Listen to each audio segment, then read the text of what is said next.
Hello everyone, how are you? This is lecture number 2 on the Family Courts Act 1964. 1964 जो हमारे पास family courts act है, मैंने पहले lecture में कहा था कि हम इसको पहले कहा करते थे वेस्ट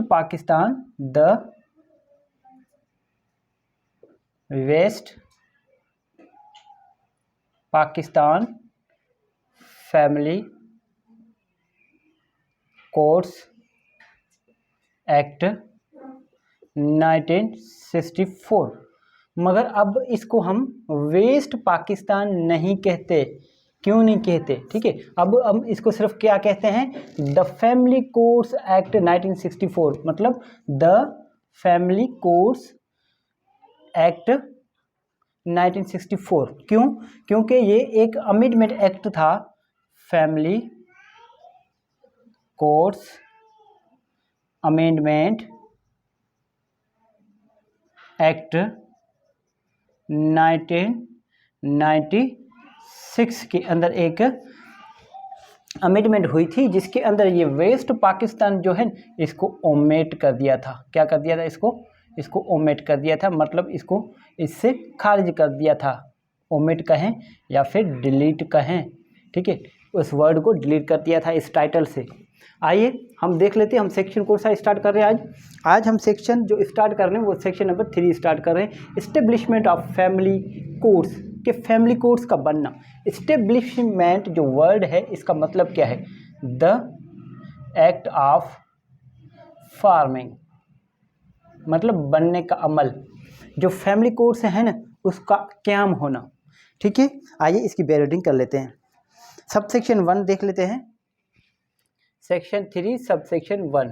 ठीक है, ये बात करता है the government shell established 1 or more family courts in each district, कि फैमिली को हमारे पास है जो गवर्नमेंट है, गवर्नमेंट मीन्स यहाँ पर प्रोविंशियल गवर्नमेंट, वो जो है फैमिली कोर्ट्स बनाएंगे।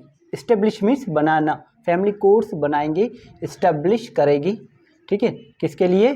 फॉर, कितनी करेंगी? 1 और मोर फैमिली कोर्ट्स। ठीक है, एक या एक से ज़्यादा, 2 हो, ठीक है, 3 हो, 5 हो, कितने भी फैमिली कोर्ट्स बना सकती है। फॉर 1 और for each district are at हमारे पास प्लेस।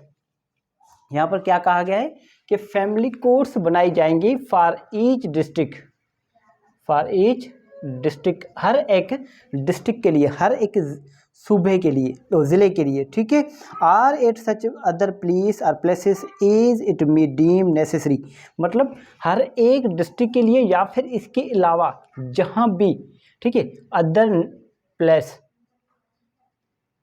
आर प्लेसेस, इसके अलावा किसी दूसरी जगह पर या फिर दूसरी जगहों पर, एक से ज़्यादा जगहों पर, ठीक है, डिस्ट्रिक्ट के अलावा भी ये कोर्ट्स, फैमिली कोर्ट्स इस्टेब्लिश कर सकते हैं, एक जगह या फिर एक से ज़्यादा जगह। मतलब ये फॉर एग्जांपल ये हमारे पास डिस्ट्रिक्ट है हैदराबाद, क्या है ये district?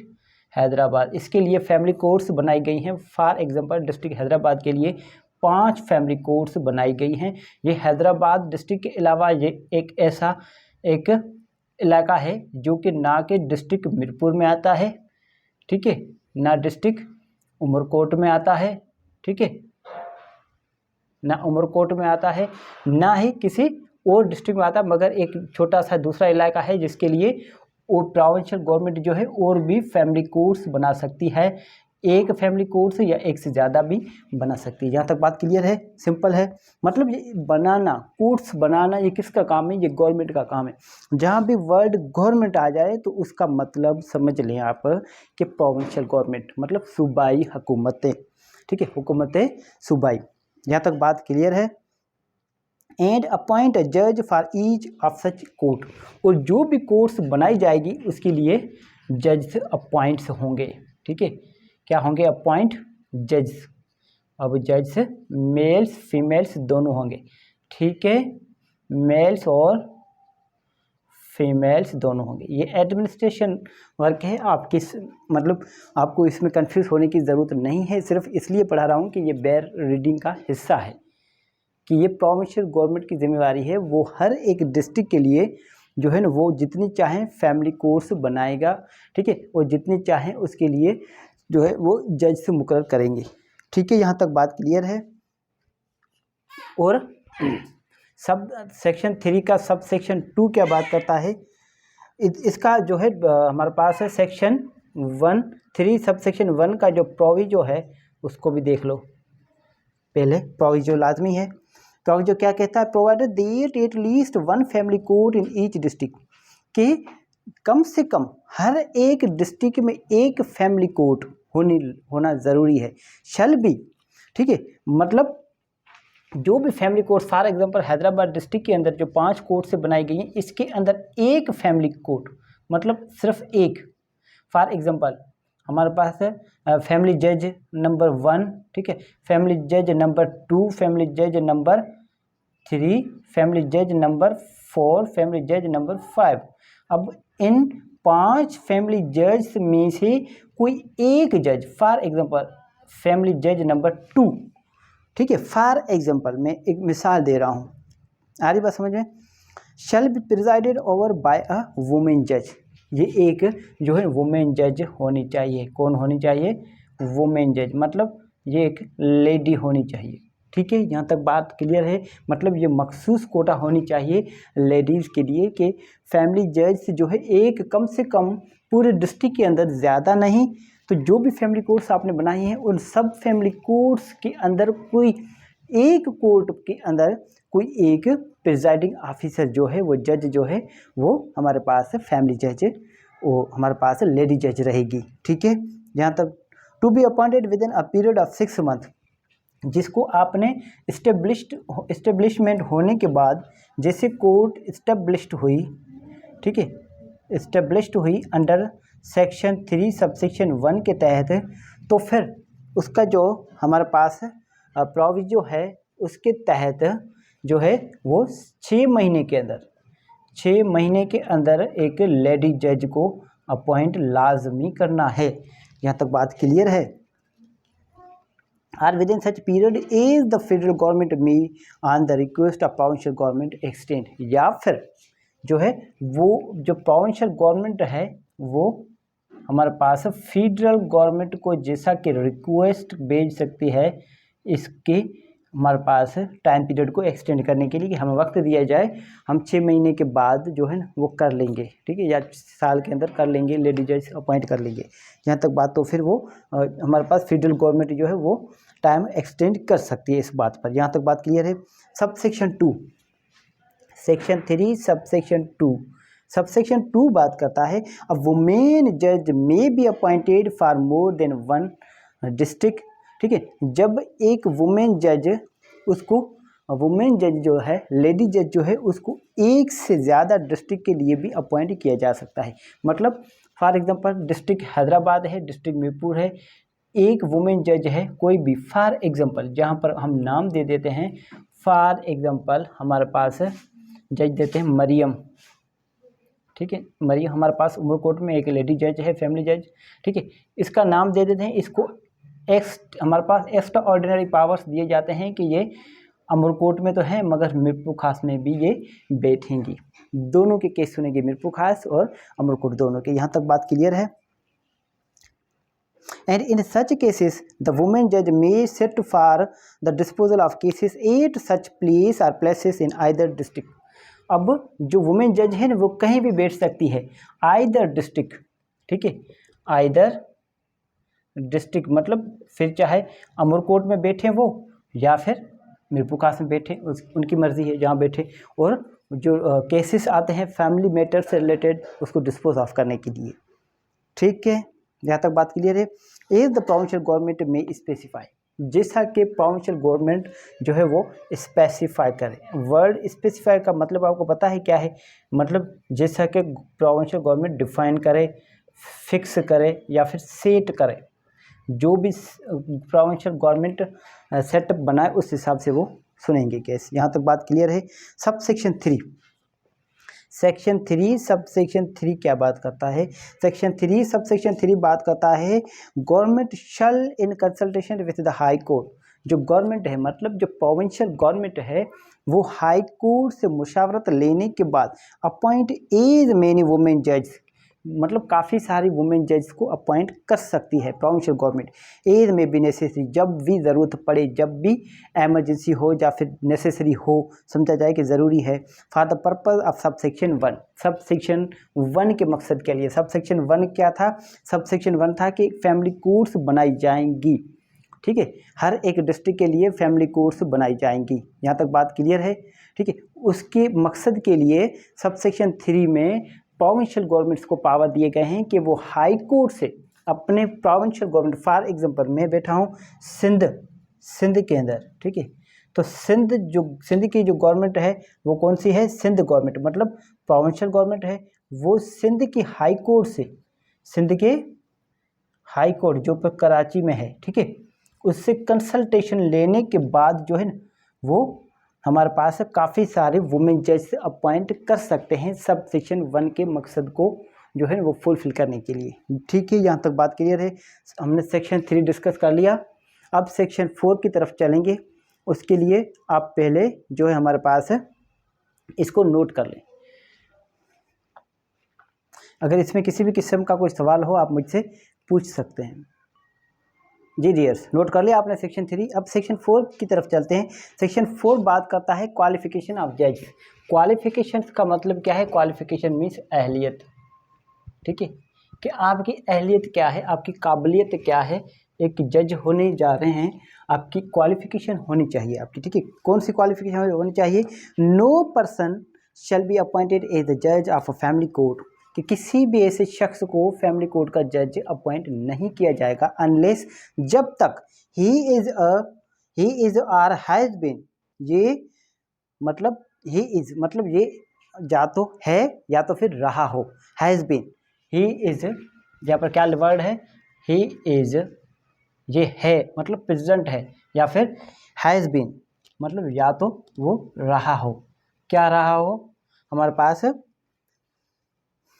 is qualified to be appointed as a district judge, an additional district judge, a civil judge or a, हमारे पास ये जहाँ तक बात आप सुन लें, कौन सी? is qualified to be appointed as a district judge or an additional judge, कौन से होने चाहिए? मतलब या तो फिर वो डिस्ट्रिक्ट जज हो, ठीक है, या फिर वो एडिशनल डिस्ट्रिक्ट जज हो, मतलब ADJ, एडिशनल डिस्ट्रिक्ट जज, ठीक है, या तो वो डीजे हो, या तो फिर वो एडिशनल डिस्ट्रिक्ट जज हो, या तो फिर वो डीजे रहा हो मतलब हैज़ बीन, या फिर वो एडिशनल डिस्ट्रिक्ट जज रहा हो पहले हैज़ बीन, या फिर वो है ही इज़, ठीक है। तो फिर उसको अपॉइंट किया जाएगा, ठीक है, उसके अलावा किसी को नहीं अपॉइंट किया जाएगा। यहाँ पर ये प्रोविजंस दिए गए हैं, मैं बाद में इसको चल के आपको और भी एक्सप्लेन करता हूँ, ठीक है। मगर एक हमारे पास है यहाँ एक और भी अमेंडमेंट यहाँ पर की गई है, उसको देख लेते हैं हम, कि अ सिविल जज or a Qazi appointed under Dastoor Amal दीवानी रियासत कलात, ठीक है, मतलब कोई सिविल जज भी अपॉइंट हो सकता है या फिर काजी भी अपॉइंट हो सकता है दस्तूर अमल दीवानी के तहत। एक हमारे पास एक्ट पास हुआ था, कौन सा? दस्तूर अमल दीवानी रियासत स्टेट कलात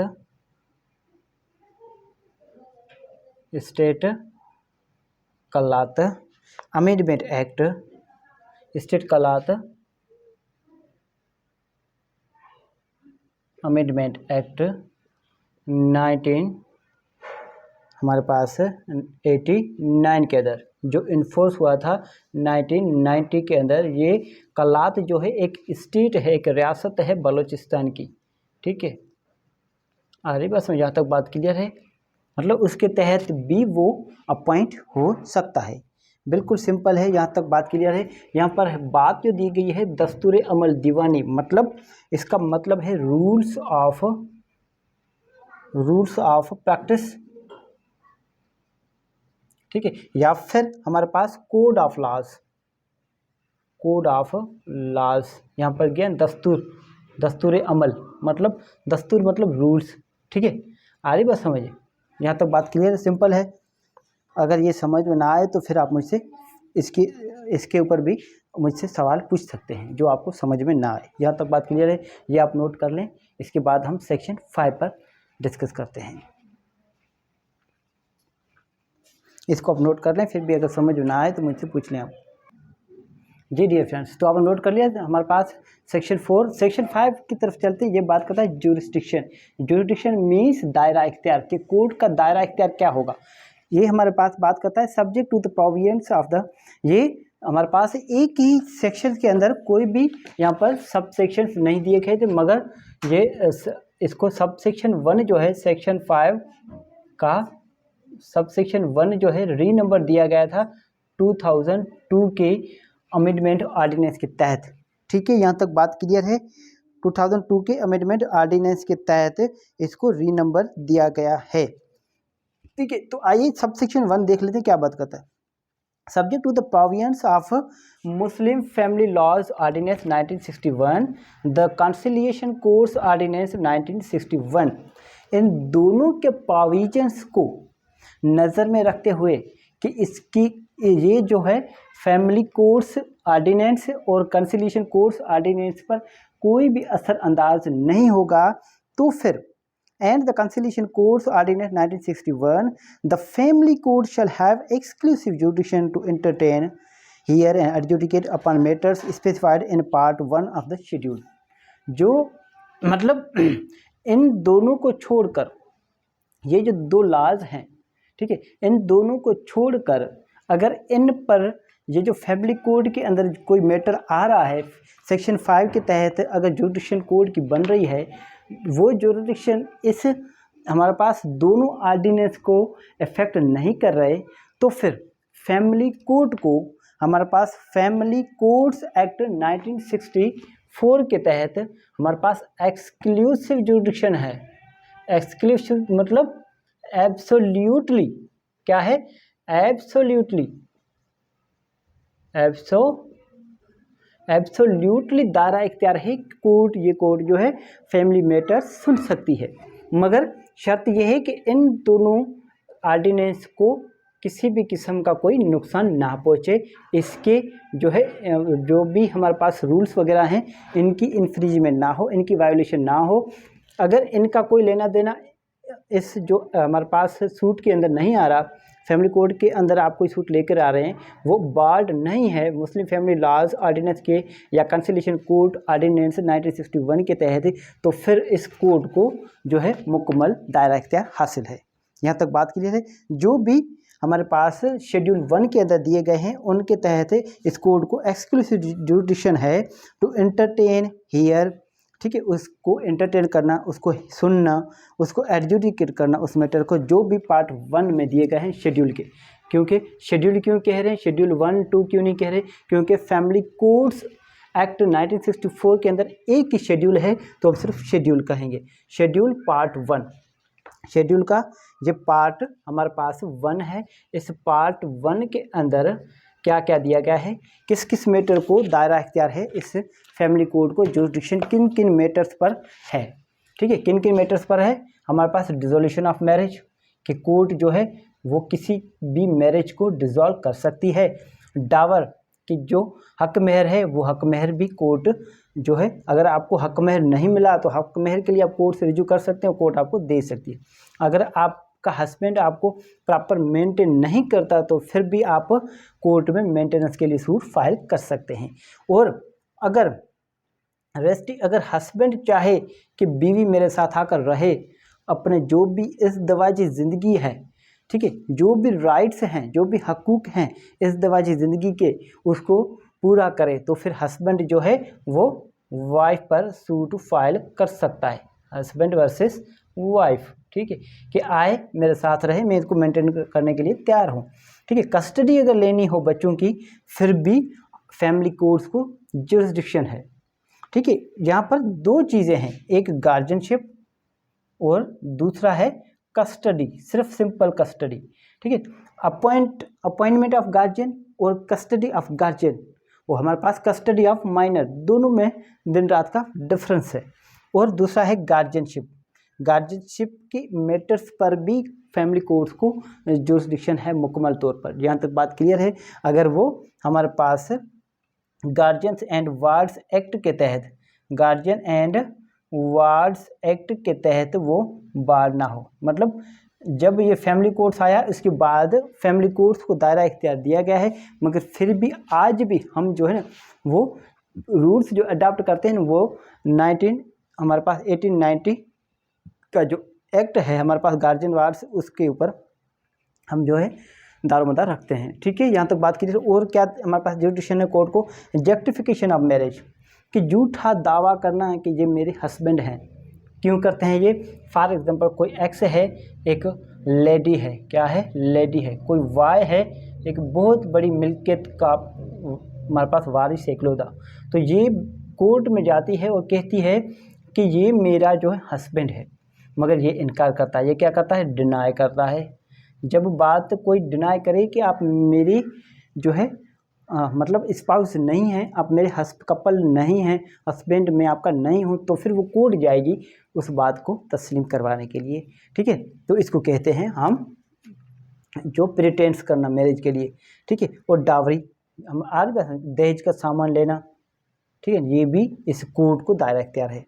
और पर्सनल प्रॉपर्टी है जो वाइफ की, उसके लिए भी इस कोर्ट को जुरिस्डिक्शन है मुकम्मल तौर पर। ठीक है, यहाँ तक बात कीजिए, सिंपल है। उसके बाद चले जाते हैं सबसेक्शन 2 पर। सेक्शन 5 का सबसेक्शन 2 क्या बात करता है? Not with standing anything contain in the code of criminal procedure 1898, मतलब ऐसा कुछ भी नहीं है जो कि हमारे पास है, भले कुछ भी कहा गया हो हमारे पास CRPC 1898 के तहत। ठीक है, कुछ भी कहा गया हो, मगर फिर भी फैमिली कोर्ट्स को जुरिस्डिक्शन है। ठीक है, फैमिली कोर्ट्स को जुरिस्डिक्शन दी गई है इन ऑफेंस पर ट्रायल करने के लिए। कौन कौन से हमारे पास है, कौन कौन से सेक्शंस के अंदर हमारे पास फैमिली कोर्ट्स को जुरिस्डिक्शन दी गई है कि आप जो है ट्रायल चलाएं। आइए हम देख लेते हैं यहाँ पर क्या कहा गया है। The family court shall have jurisdiction to try the offences specified in part 2 of the schedule. मतलब शेड्यूल के पार्ट 2 के अंदर जो स्पेसिफाई किए गए हैं, जो डिफाइन किए गए हैं, जो फिक्स्ड किए गए हैं, जो सेट किए गए हैं ना पार्ट 2 के अंदर, उनके ऊपर फैमिली कोर्ट को एक्सक्लूसिव जुरिस्डिक्शन है, वो ट्राई कर सकती है वो ऑफेंसेस। ठीक है, मतलब जो भी ऑफेंसेस हैं, ठीक है, उन ऑफेंसेस पर फैमिली कोर्ट्स को जुरिस्डिक्शन है।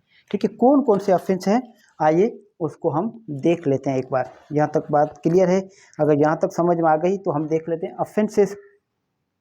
ये आपको मैं ज़बानी बता देता हूँ। Section 337AI, section 337FI, section 341, 342, 343, 344, 300 हमारे पास 45, 346, 352 and 509 of the Pakistan penal code. मतलब पाकिस्तान पेनल कोड्स के जो भी सेक्शंस हैं, ठीक है, हमारे पास सेक्शंस कौन कौन से हैं? सेक्शंस 337AI से लेकर टोटल कितने हैं हमारे पास यहाँ पर जो भी हैं? 1 2 3 4 5 6 7 8 9 10 11, टोटल 11 है। ए से लेकर 509 तक PPC के जो भी सेक्शंस हैं, ठीक है, उनके ऊपर इस कोड को मुकम्मल दायरा इख्तियार हासिल है। ठीक है, यहाँ तक बात क्लियर है। Where one of the spouse is victim of an offence committed by the other, जब कोई भी दोनों मियाँ बीवी से, ठीक है, ये हस्बैंड है और ये वाइफ है, अगर इन दोनों में से कोई भी विक्टिम बन जाता है अंडर सेक्शन, ये सेक्शन हमारे, ठीक है, तो फिर उन सेक्शन के तहत जो भी विक्टिम होगा, अगर हस्बैंड विक्टिम है तो हस्बैंड जो है उसकी जो है हमारे पास ऑफेंस का ट्रायल चला सकते हैं फैमिली कोर्ट्स में। अगर वाइफ अगर विक्टिम है तो फिर वाइफ जो है अपने हस्बैंड पर केस दायर कर सकती है। यहाँ तक बात क्लियर है, बहुत सिंपल है। इसके बाद चले जाते हैं हम सब सेक्शन 3 पर। सेक्शन 5 का सब सेक्शन 3, सब सेक्शन 3 क्या बात करता है? सब सेक्शन 3 बात करता है the high court may with the approval of the government. मतलब हाई कोर्ट जो है अप्रूवल मतलब with the approval of the government, government के अप्रूवल के साथ, हाई कोर्ट गवर्नमेंट मतलब प्रोविंशियल गवर्नमेंट की अप्रूवल के साथ amend the schedule as to alter, मतलब शेड्यूल को अमेंड कर सकती है। कौन से शेड्यूल? ये वाले शेड्यूल्स, इसके अंदर कोई हमारे पास किसी भी किस्म का कोई अमेंडमेंट कर सकते हैं। शेड्यूल की मैंने आपको कहा कि एक ही शेड्यूल है हमारे पास। कौन से, कितने शेड्यूल हैं? एक ही शेड्यूल है। इसके अंदर दो पार्ट हैं, पार्ट 1 और पार्ट 2। पार्ट 2 के अंदर ऑफेंसेस हैं क्रिमिनल, जिसके ऊपर जुरिस्डिक्शन दी गई है कि फैमिली कोर्ट को भी दायरा इख्तियार है। और पार्ट 1 के अंदर ये बातें दी गई हैं कि कौन कौन से फैमिली मैटर्स के ऊपर कोर्ट को जुरिस्डिक्शन है, फैमिली कोर्ट को। ठीक है, यहाँ तक बात क्लियर है। तो फिर ये हाई कोर्ट प्रोविंशियल गवर्नमेंट की अप्रूवल के साथ, ठीक है, amend the schedule as to alter, delete or add any entry thereto. तो फिर हाई कोर्ट जो है किसी भी किस्म की कोई भी, ये हमारे पास शेड्यूल के अंदर दिए गया है, डावरी या डावर जो है, डावर को डिलीट भी कर सकते हैं। क्या कि डावर नहीं, डावर फैमिली कोर्ट को इख्तियार नहीं है कि डावर जो है वो फैमिली कोर्ट अलाउ करे। ठीक है, डिलीट कर दिया। या फिर कोर्ट कहे ठीक है डावर तो दे, डावर के साथ साथ ना देने की पेनल्टी हमारे पास 2 के अंदर बयान किया गया। 2A के अंदर वो ऐड कर दें कि जो है इसके साथ साथ इसकी पेनल्टी भी दी जाए कि इन्होंने टाइम पे क्यों नहीं दिया डावर। यहाँ तक बात की, ये वायोलेशन की है, ये ऐड कर सकते हैं, इनको इख्तियार है। ये मेंटेनेंस है, यहाँ पर वर्ड दिया गया है हमारे पास, डिसोल्यूशन ऑफ मैरिज दिया गया है ना, यहाँ पर कुछ और भी ये डिलीट कर सकते हैं, इसको चेंजिंग भी कर सकते हैं किसी भी किस्म की, या फिर कोई प्रोविज़न ऐड भी कर सकते हैं। जैसा कि यहाँ पर सेक्शंस दिए गए हैं, ठीक है, 509 या फिर 337, ठीक है। तो फिर इनमें किसी भी किस्म के ऐड कोई सेक्शंस और भी ऐड कर सकते हैं यहाँ पर, और कोई किसी को डिलीट भी कर सकते हैं, अल्टर भी कर सकते हैं, चेंज भी कर सकते हैं। यहाँ पर फॉर एग्जांपल मेंटेनेंस दिया गया है, वर्ड सिर्फ मेंटेनेंस, तो फिर इसको चेंज भी कर सकते हैं, मेंटेनेंस ऑफ वाइफ भी कर सकते हैं, सिर्फ मेंटेनेंस ऑफ चिल्ड्रन भी कर सकते हैं, जिससा कि हाई कोर्ट बेहतर समझे हमारे पास है प्रोविंशियल गवर्नमेंट से अप्रूवल लेने के बाद। यहाँ तक बात क्लियर है। आज हमने सेक्शंस कितने डिस्कस किए? सेक्शन नंबर 3 से लेकर सेक्शन नंबर 5 तक डिस्कस कर लिया है। अब हम चलते हैं सेक्शन नंबर 6 पर। सेक्शन नंबर 6 डिस्कस कर लें, उसके बाद हम, या फिर यहाँ तक आज हमारा बहुत है, सेक्शन नंबर 3 से लेकर सेक्शन नंबर 5 तक नेक्स्ट जो है नेक्स्ट लेक्चर में डिस्कस करेंगे। Thank you so much.